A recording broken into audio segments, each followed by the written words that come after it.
2025 was a truly chaotic year. I have said this in previous end-of-year recaps, but 2025 absolutely hands down takes the cake. The year started off tragically with people unalived on Bourbon Street by a white truck while celebrating the new year.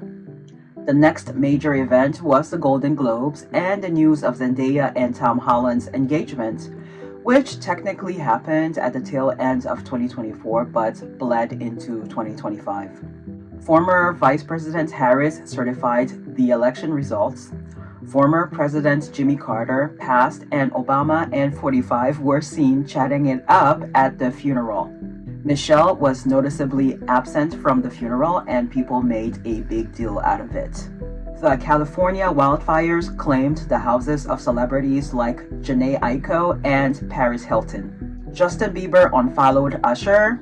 TikTok was banned and then unbanned within like 48 hours or so. 45 got inaugurated, which I did not watch because I was at work, and I still wouldn't have watched it if I was off. Anyway, soon after, the madness truly began. 45 froze funds, started deporting people, and dismantled DEI. Then he reinstated those funds or stopped the freeze. Justin Baldoni countersued Blake Lively. A helicopter crashed in Washington, D.C. There was a plane crash on Cottman Avenue in Philly on the last day of January. Come February, Beyoncé finally won the Album of the Year for Cowboy Carter. Doechii won Best Rap Album. Best Pop Vocal Album went to Sabrina Carpenter, and Best Pop Duo went to Lady Gaga and Bruno Mars for Die With A Smile. Ye and his wife Bianca got kicked out of the Grammys. They weren't invited, and Bianca came dressed in her birthday suit. The Philadelphia Eagles won the Super Bowl. 45 attended the Super Bowl for some reason. Taylor Swift was in attendance and got booed for some reason. Kendrick Lamar performed at the halftime show. Gaga opened the show. Jean-Baptiste sang the national anthem. The Super Bowl parade happened for the Eagles in Center City, Philly on Valentine's Day. 45's meeting with Zelensky was a hot mess. Gene Hackman passed away. I don't remember much from March, other than that the legendary Angie Stone passed away in a car accident. The Oscars happened, and an American airline plane exploded. By April, the stock market crashed after the tariffs took effect. Then the tariffs were removed temporarily. Coachella happened. The Pope Francis, passed on Easter Monday after a brief illness, and 45 was in attendance at his funeral. The Cowboy Carter tour started, and the movie Sinners broke box office records. In May, a new pope was elected. The Met Gala happened, with the theme being Superfine. The Diddy trial began, and Cassie got on the stand.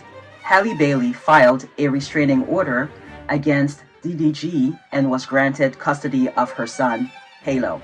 It was then announced that Biden had cancer.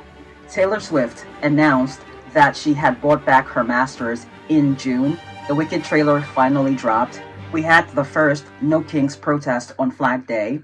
Sabrina Carpenter dropped a new music video and announced a new album with a new album cover that caused quite a stir. Former talk show host Ananda Lewis passed. 45 bombed Iran, and Jeff Bezos had the most extravagant wedding. How is this all happening on the same timeline? In July, the Big Beautiful Bill was passed. Texas rain flooded and unalived people. Michael Jamar from The Cosby Show passed from drowning. Ozzy Osbourne passed, and then Hulk Hogan as well. Nicki Minaj crashed out again on X.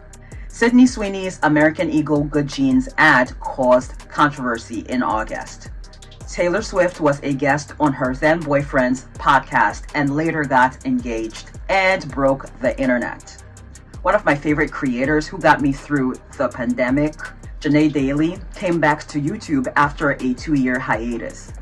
Now we are getting into September when actress Ayo Edebiri got disrespected in an interview in Italy. CK was unalived. Then Jimmy Kimmel was suspended from the air after a CK comment.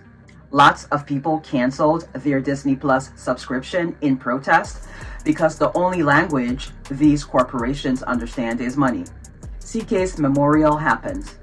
Kimmel's show got reinstated after about a week.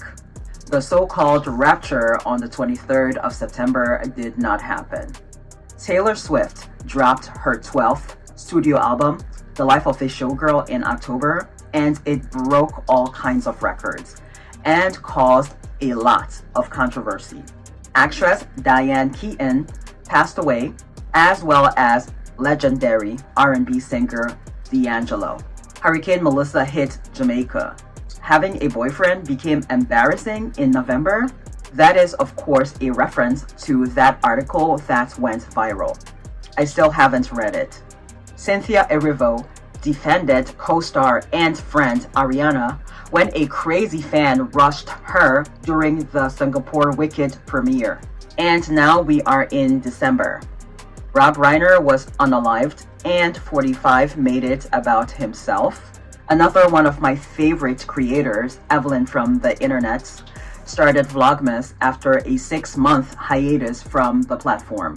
Nicki Minaj was guest speaker at Turning Point USA, which has left a lot of barbs feeling away. And as of today, 45 launched an airstrike in Nigeria.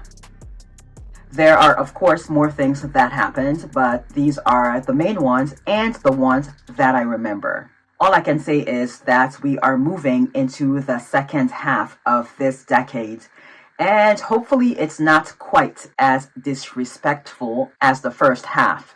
Happy New Year and stay safe out there.